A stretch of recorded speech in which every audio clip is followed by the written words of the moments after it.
There's a friend of mine who's got a good saying, which is that starting a company is like eating glass and staring into the abyss. When you first start a company, there's lots of optimism and things are great. And then, so happiness at first is high. Then you encounter all sorts of issues, and happiness will steadily decline. And then you'll go through a whole world of hurt.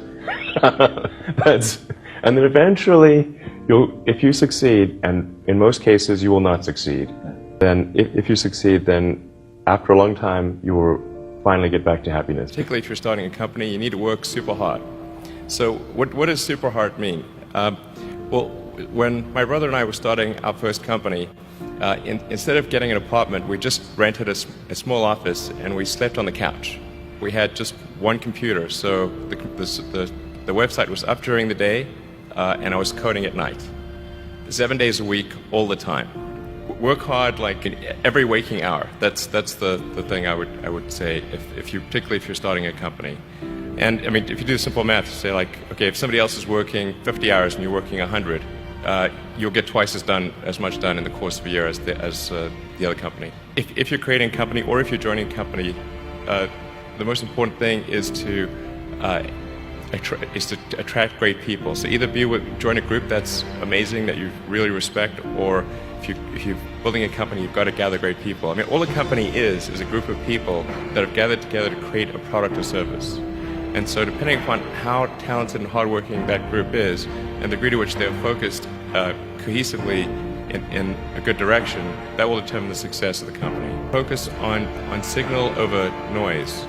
A lot of companies get confused. They spend money on things that don't actually make the product better. For any given company, just keep thinking about, are these efforts that people are expending, are they resulting in a better product or service? And if they're not, stop those efforts. And then the final thing is to sort of don't just follow the trend. It's hard to think that way. You can't think that way about everything. It takes a lot of effort. But if you're trying to do something new, it's the best way to think. And then I think that the final thing I would encourage you to do is, now is the time to take risk before you have those obligations. So I would encourage you to take risks now. Do something bold. I think certainly being focused on something that you're confident will have high value to someone else.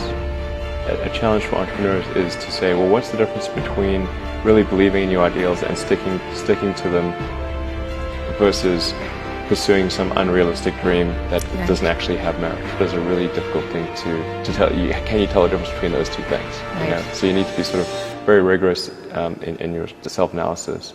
I think certainly extremely tenacious, and then just work like hell. I mean, you just have to put in, 80 to 100 hour weeks every week. All those things improve the odds of success. You will achieve in 4 months what it takes them a year to achieve.